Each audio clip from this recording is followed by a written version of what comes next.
What I'd like to talk about particularly is learning in children, and I want to talk about language acquisition because that's the area in which I work.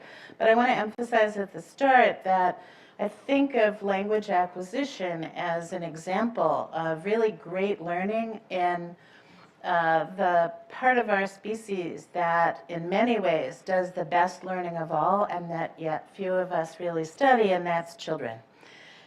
So in many important domains, language is the one I'm going to talk about, children surpass adults in their ability to learn complex patterns. And so what I've been interested in for most of my career is how children learn in these particular parade cases, and hopefully they can also provide us with some insights into how people in general learn when they learn the best. So these are data that come from a study that I did with Jackie Johnson quite a number of years ago.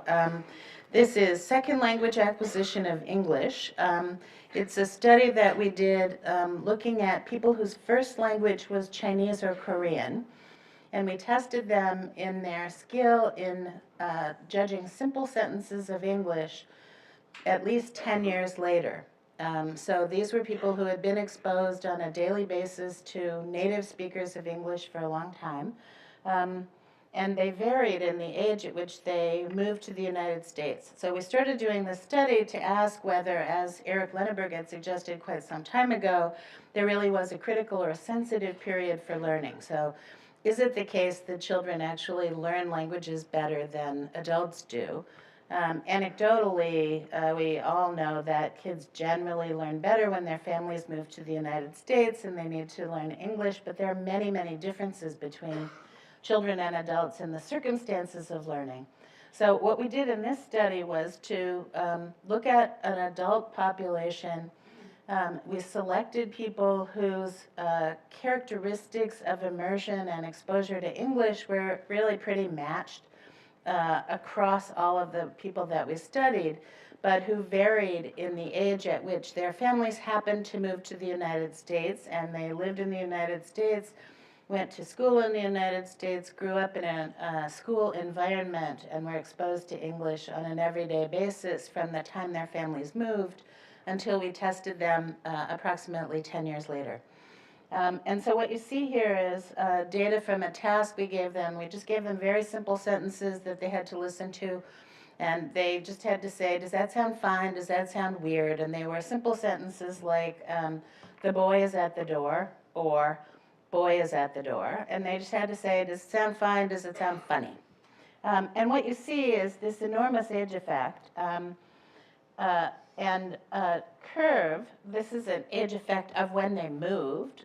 Again, they were all matched in how long they had been here from the time that they moved until the time we tested them. So the groups here are native speakers, people who are just monolingual speakers of English all the way on the left. And then as we move over, native speakers of Chinese or Korean who moved at different ages, and because they had all been here for 10 years, we matched them in the length of time they were here.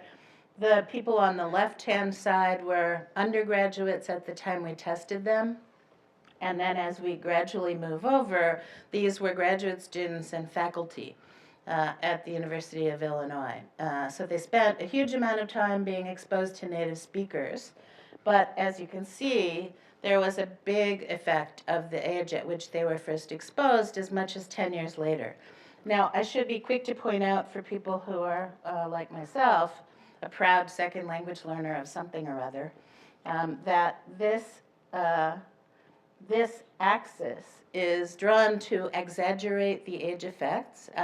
This was a 2 alternative forced choice with 276 items, and so chance is like way down here below the slide. Everybody was above chance. Adult humans learn languages pretty well at any age, but if you look carefully, there are notable age effects, as you can see, and a curve over age of exposure that looks like there's a maturational effect, what we would call, from a behavioral criterion, a sensitive or critical period for learning. And this is a study that I did also a number of years ago with Ted Zapala looking at primary language acquisition. So when you look at second language acquisition, you might think, well, the older people, people who learn older, are not learning as well in their second language because they already have a very strong first language. So maybe their retention of Chinese or Korean is intruding on their ability to learn English later in life, and maybe that's what's causing this age effect. These data come from people who are learning a first language at different ages, which of course that's a population that thankfully is hard to find. Most everybody learns their first language at birth. This is a sample of people who are deaf from birth and whose primary language is American Sign Language, and they were exposed to American Sign Language at different ages due to the happenstance of when deaf people in America get exposed to American Sign Language. So these guys that we studied in this study all had grown up and lived in the dormitories at the Pennsylvania School for the Deaf. For anyone who's familiar with Philadelphia, you know no one ever leaves Philadelphia. So you can do a study. This one was done 50 to 70 years later. The subjects that we studied were at least 50 years old at the time of test, but they varied in when they started living in the dorms. In the Pennsylvania School for the Deaf at that time, and really I think today, you didn't learn American Sign Language in classrooms, so this was not an instructed language. This is a language learned by immersion in the dorms with kids. So at this time in the Pennsylvania School for the Deaf, everybody was required to be oral in the classroom, but people didn't, those who are congenitally and profoundly deaf don't learn so much oral skill. And everybody learns to sign from other kids in the dorm.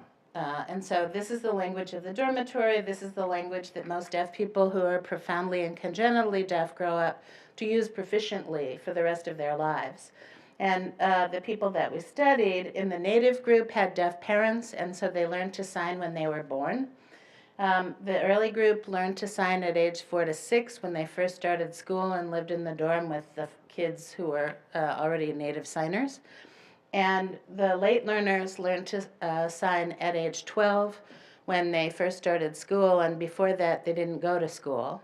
And then we tested them 50 years later on a number of complex structures.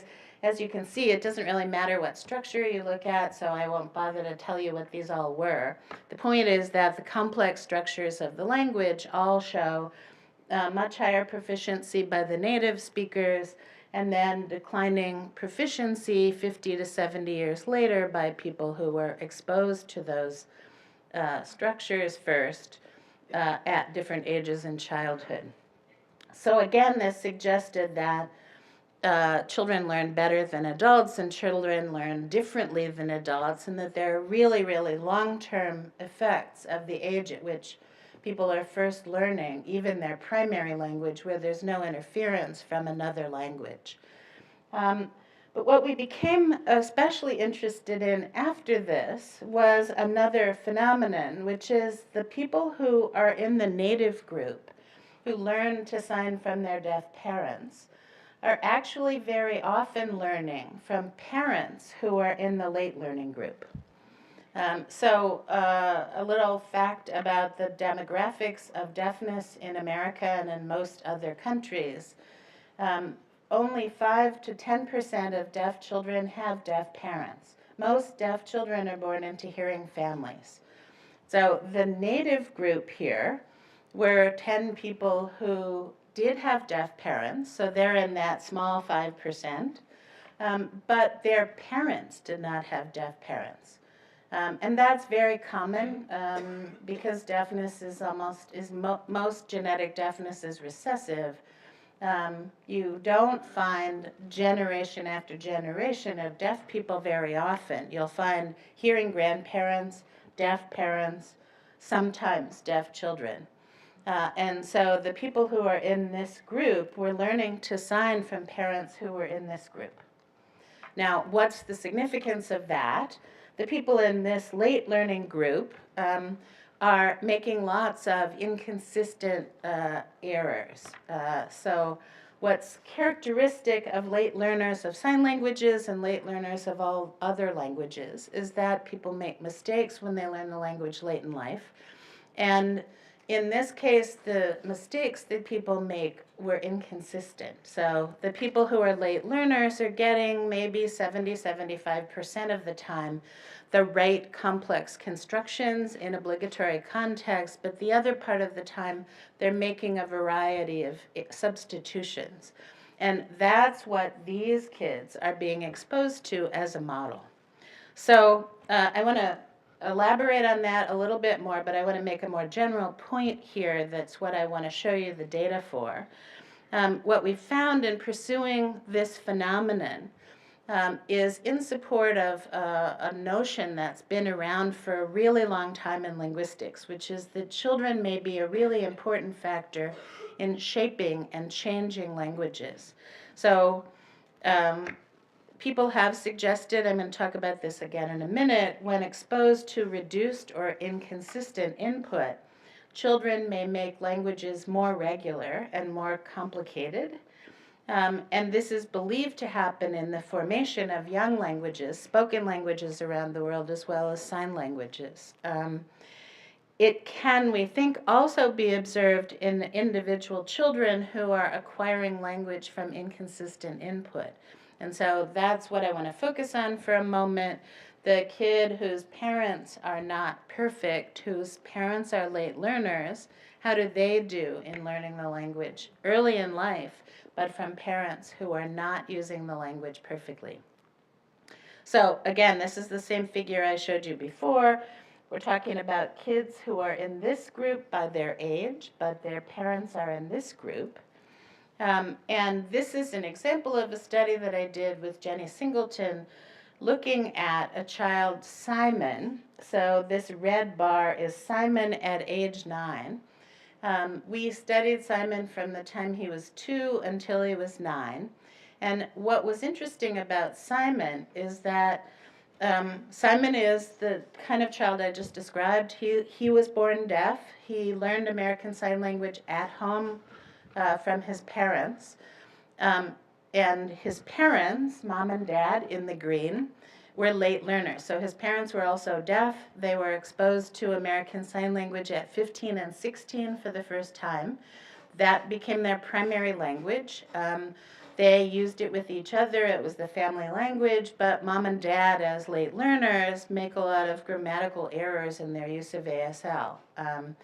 And Simon, interestingly, learned the language exclusively, as far as we know, from mom and dad. So you could also find this situation with kids whose families moved to the United States who are hearing, and the parents might be non-native speakers of English but start speaking English when they get here, and the child may become better than their family. But in the case of spoken languages, we don't know whether the child learned the language from listening to television or going to school with all the other zillion kids who may be native speakers of English. In the deaf community, you can find the comparable situation, and you can bet, we actually studied who Simon learned from, but you can be pretty sure that their child had no other source of information about the language. So Simon went to school where there were no native signers. As I already said, native signers are pretty rare, so it's usually the case that deaf kids who have deaf parents don't know anybody else who does. And there were no native signers in his school. The teachers were late learners, hearing people who didn't sign American Sign Language. They signed an artificial language called Signed English, which doesn't have this particular kind of structure that we were looking at. So Simon really learned the language from these guys. And this is an elicitation set where we showed people movies of objects, simple objects that were moving around. In American Sign Language, there are very complicated linguistic structures that are verbs of motion. So when you want to talk about an object moving around, you need about 15 parts to the verb to express the complexities of movement in space. There are parts of the verb that match the category of the object that's doing the movement, like if it's a vehicle. There are parts of the verb that are the motion path and the manner of motion, like bouncing. So the verb of motion is very complicated. It's learned very late in life by native speakers. And this is the construction that we were looking at in Simon and his mom and dad. So all we did was show them movies and ask them to produce verbs of motion. You can see that Simon is much better than his mom and dad, who are about 75 or 70% consistent.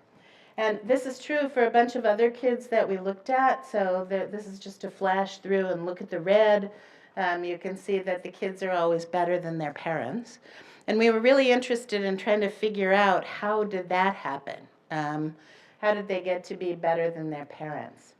So, again, going back to the linguistics literature, there is a literature that suggests that there are universal patterns that appear in languages of the world and that kids may be the instrument of change in both historical change and in what's called creolization, or the forming of young languages from an inconsistent community. That suggests that children and their learning are part of what shapes languages as they go.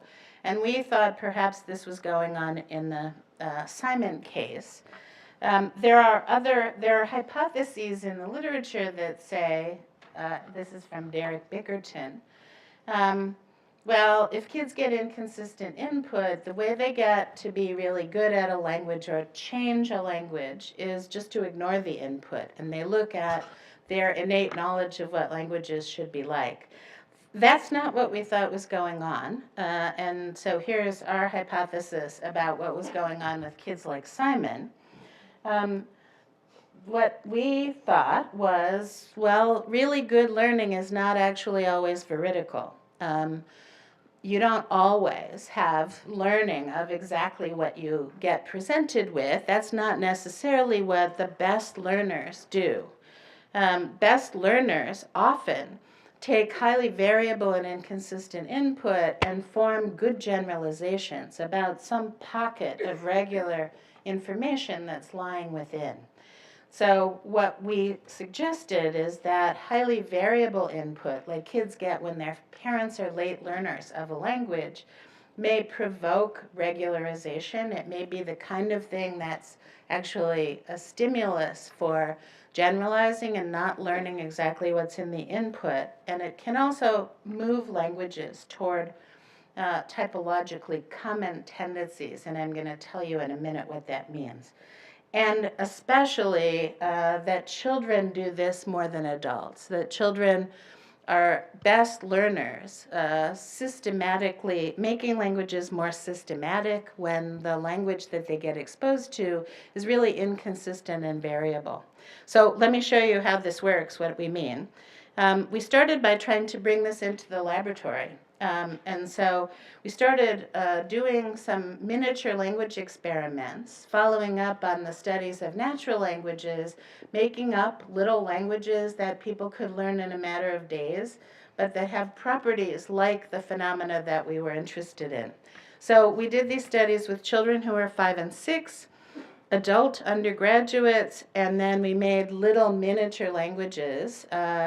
The language that I'm going to tell you about is a verb, subject, object language. English is subject, verb, object, like John hit Mary. We made these languages different from English just so they would be something hard to learn and more like a challenge for a real language learning experience. We exposed people for 5 to 8 sessions to these languages in the lab. And then at the end, they would speak the languages, and we would score how they spoke and see whether we could bring the same phenomenon that I talked about into the lab and understand a little bit more about how it works. So all of the language was perfectly consistent and easy to learn for everybody, except one thing. Verb, subject, object languages have have a noun that is followed often by a little word called a determiner like the or a. In English, the word like the or a occurs before the noun, so you get things like the boy. In verb subject object languages, it's often the case that the determiner follows the noun, so you get something like boy the. So this language had little words that were like determiners. They're ka and po, so you're going to see all of these data on ka and po. But that was the one part of the language that we played with, where we made it inconsistent, like a parent might produce to a child when they were making a certain number of errors. And then we could look selectively at what happens to the learning of and the production of ka and po.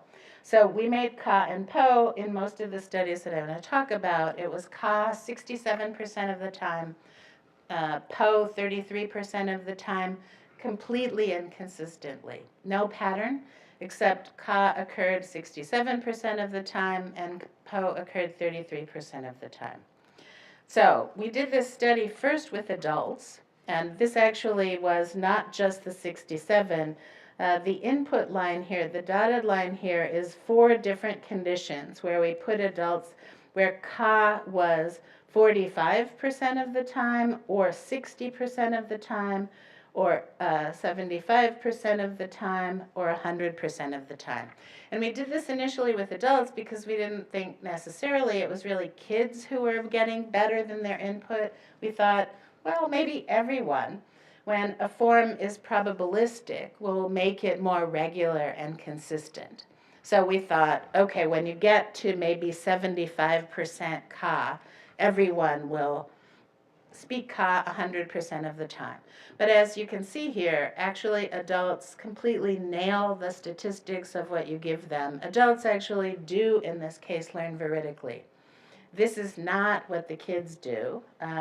The kids that I showed you are more consistent than the input that we gave them.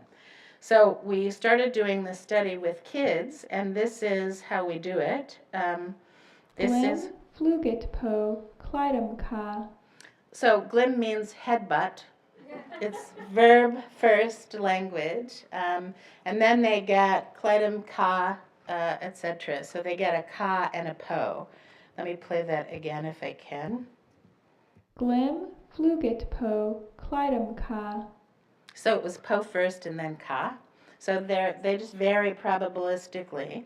And then after seeing these movies and speaking these sentences for 5 days, then at the end they get novel movies and they have to speak. Glim. So you all knew that was glim, right? But the kids have never seen the lion glim the bee before. Glim. Glim. Maka. Pugika. So she has done ka, ka, then she does a little at the end that we didn't teach her. This is, again, data from adults, and so you can see once again, this is now, ka is 67% of the time, po is 33, but those numbers are not the input. Those numbers are what the adults actually produce. So remarkably, they produce exactly what you give them. Of course, it's not always that perfect, but generally adults are matching the inconsistencies. They're reproducing the inconsistencies that we give them. Now, moving those data over to the side, we now look at what the kids do, and the kids in these experiments go 90% for ka. They are doing exactly what Simon did in the natural data. They are acquiring the more consistent form and not the error. So they're making the language more regular and more systematic. We also went on to do this we wanted to just see, we've done lots of studies like this, kids always do this, but we wanted to see like how infrequent could the more consistent form be and still have them get better than their input. And so this is a study in which we gave them ka 40% of the time, po 20% of the time, and then the rest was all scattered among a bunch of other forms, l, e, etc. And adults, again, nail it. They do exactly what you give them. But here's what the kids do. Even when ka is only 40% of the time, they go up to practically 80. So during learning, kids show this very strong tendency to regularize, to sharpen and regularize the dominant form. And so that seems to be one way in which kids differ from adults and change languages that are very inconsistent as they learn in this rather different way. We also went on then to ask, how do languages take on particular types of structural regularity? So do they always just go for the more dominant form, or do they also have biases about certain kinds of patterns in languages that they are more strongly tend to learn? And so Jenny Culbertson, who worked with Paul Smolensky and Geraldine Legendre here at Hopkins, did her dissertation with them using the same inconsistency paradigm that we had used, but looking at a tendency that's characteristic of languages of the world. So this is from Jenny. This is actually a universal described in 1963 by Joseph Greenberg, who went around collecting data on languages of the world, trying to figure out what their common patterns were. And this one is he published this famous list of universals. So of course, everyone loves lists. It's really fabulous goldmine of generalizations about languages of the world. This is universal 18. If a language has prenominal adjectives, that is, if the adjectives come before the noun, it'll also have numerals coming before the noun. And if the language has adjectives coming after the noun, it'll have numerals coming after the noun. And what you see in the light purple is all the languages of the world that observe this universal. So this is a very common tendency in languages. It's not perfect, so that's the dark purple. But languages very frequently tend to have their words in consistent orders across different kinds of structures.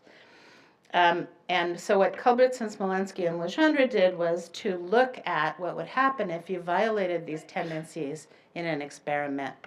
So this is just the frequency of those patterns in languages. But here's what they did. It's like the little puppets that I showed you. They have this odd-looking alien who describes nonsense objects that vary in texture and number. And the alien exposes the subjects to one of 5 different languages, and I want to emphasize the harmonic versus non-harmonic languages. The harmonic languages are the ones that have their adjectives and their number words in the same place. So the adjectives before the noun, the number before the noun, or the adjectives after the noun, the number after the noun. The non-harmonic languages are ones that violate the Greenberg pattern, that are inconsistent in where they put their modifiers and their numerals.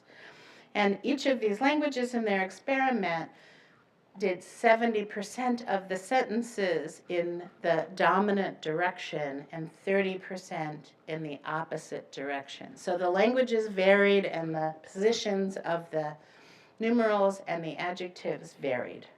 So here's what they found. The only thing you need to attend to really is that the green bars are the ones that Greenberg liked.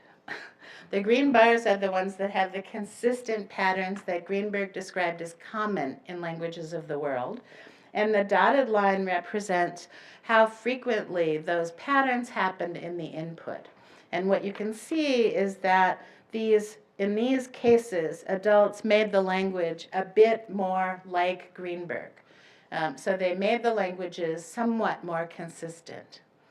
What Jenny and I did, Jenny came to where I was and did a postdoc with me, and together we did the same experiment with children. And so we ran the same exact experiment with 6 to 9-year-old kids. And here's what happens with kids. This is actually coding a slightly different variable. This is the percent of subjects following what's their favorite order, and how many of the kids followed which of the 4 orders. And again, the greens are the Greenberg orders. So the light and dark green are the ones that have both adjective and number first, or both adjective and number after the noun.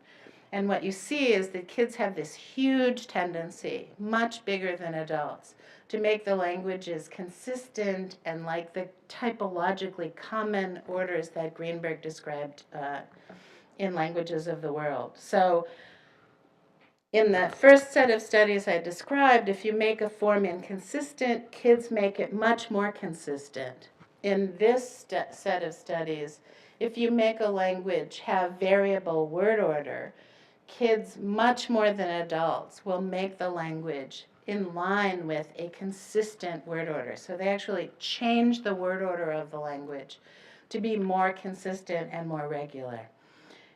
We've even done this lately in what we call anti-Greenberg languages. So we made languages that are totally against what Greenberg said. 100% of the time the adjective is in one place and the numerals in the other. And this is what we find. Adults, these are the colors that say that adults learn the language that they were exposed to. So if you give adults a language that violates Greenberg's universals, they learn it just fine. On the other hand, if you look at 4 and 5-year-old children, the pale green, again, is they change the languages to be like Greenberg patterns, like Greenberg universals. So even when you give them a language that is not what is common in languages of the world, they shift the language to be more regular, more organized, and more consistent than the input that they get. So let me summarize the findings. Some of our studies are looking at inconsistent input, and with inconsistent input that you give kids, it looks like you see them doing a very consistent kind of learning nonetheless. This interacts with some consistency patterns at a higher level in languages of the world. And in general, what we see is that patterns of learning move inconsistent languages toward more consistent and more efficiently structured languages. But the point I want to emphasize is that children do this even more than adults. Children are extremely regularizing.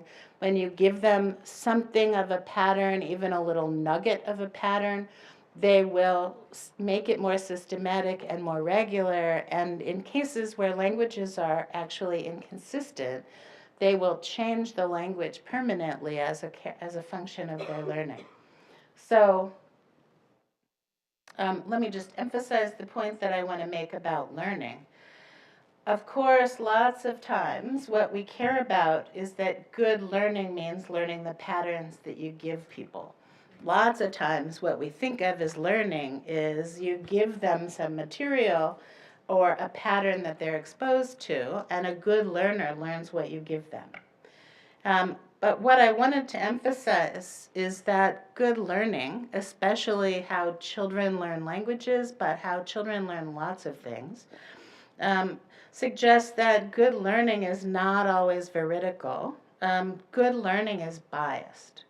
So what we are best at learning, we always show certain biases about learning. The things we find easiest to learn are the things we are best going to find the best patterns at, and learners are especially biased in certain ways. In language acquisition, you can see that certain types of patterns are favored by learners, and that tells us what patterns we should be giving them and what patterns they are going to find easiest to learn.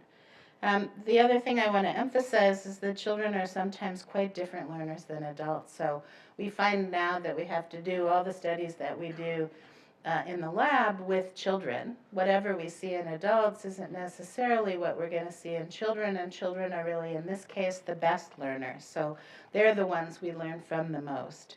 And in particular, the shifts during learning that we see in kids may be the processes by which language structures emerge and change. Thank you.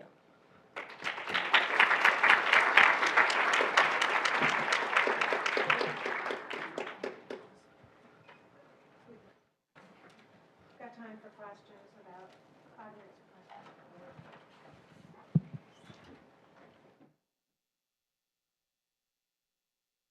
Thank you very much for a very wonderful talk. I have a question about children whose parents are speaking different language. That means the mother is speaking some language and the father is speaking something else. What happens to these children, and what would be the best suggestions for the parents? And I have one follow-up question. Most of the talk was based on languages, that the children learn languages much better than adults. How about other things? How about mathematics? How about music, science, something like that? Thank you. Yeah, so let me answer the second part first, if that's okay. They're in developmental psychology, developmental cognitive science, developmental neuroscience these days. There are lots of areas in which younger is better. So I talked at the beginning about what's called a critical or sensitive period for learning. And there are lots of arenas in which there are critical or sensitive periods early in life where we're much better at learning than later. And so what I was suggesting is that language is one of those arenas. But some things we're obviously better at learning later, like we're not so good at learning calculus when we're babies. Taking a class is always a good thing. So I think in my field we think about at least two, I mean maybe more, but at least two different kinds of learning. Explicit learning, the kind of things that require conscious study and training and problem solving, clearly we're better at when we're adults. But there are lots of kinds of learning that are done implicitly without conscious awareness that involve certain pattern learning that we tend to be much better at when we're kids. So mathematics, there are different parts of mathematics. There's a lot of literature from other people's labs that suggests that kids have very striking number abilities that are approximate number abilities. There are several people here who work on that explicitly. And the kids are very good at the sort of underlying fundamentals of number that may contribute to the learning of the other part of mathematics, the part we usually think about, which is the conscious, learning how to do higher level math. So even within a field like mathematics, I think we tend to think about different aspects of the skills, some which we're better at young, and others which we're better at with a different kind of learning style and later. The other part of your question, what do you do when you have lots of languages and what happens? Kids are very good at becoming multilingual. They're not so good at that in the United States. So I think it's an interesting issue. Most of the world is multilingual. The United States is a very monolingual country. Even though we have lots of other cultures and languages, we tend, many of the people in the population are monolingual, and we tend to think being monolingual is better. There's actually lots of evidence that being bilingual and multilingual is better for you cognitively. And kids are certainly very capable of learning more than one language at a time. There's some suggestion in the bilingual literature that it's easier for kids to master multiple languages if there are clear signals as to which language is which. So like one person speak one language and another person speak another, or switching languages in identifiable contexts. But the evidence for that isn't entirely clear. We can take one more question. Thanks. That was really interesting. I was wondering, can you hear me? I was wondering if you could speak to how generalization occurs over multiple inputs from different speakers. So for instance, imagine a child hears a certain structure in the majority position from one parent, and then the other parent uses it in a slightly minority position. Are children summing across all input, or does meeting a speaker who doesn't have the same majority usage disrupt learning? We haven't studied that in kids, but we've done a comparable experiment in adults, and we need to do the same thing in kids. One of my graduate students did a study where he recorded, he got all the people in the department to record speech for him, some of whom are speakers of other languages besides English, so people had different accents and different voices. And each person had two alternative alternation. So each person said ka. This isn't quite addressing your question, but I think it gives some hints. Each person said ka most of the time, but their secondary form was all different across all the people. So then he exposed learners to all of these variants, different people having different usages. And what you find in those circumstances is even stronger generalization of ka. The alternative behaves as though they're pooling all of it. And it looks like a situation with one voice where you have one form is 60% and 16 forms that are divergent. So it looks like they pool it. On the other hand, when we ask them to do a recognition, they actually remember what everybody said. So they know which voice did which forms. But for their identification of a new voice and what they should say, or for the way they speak, it looks like they pool all the data.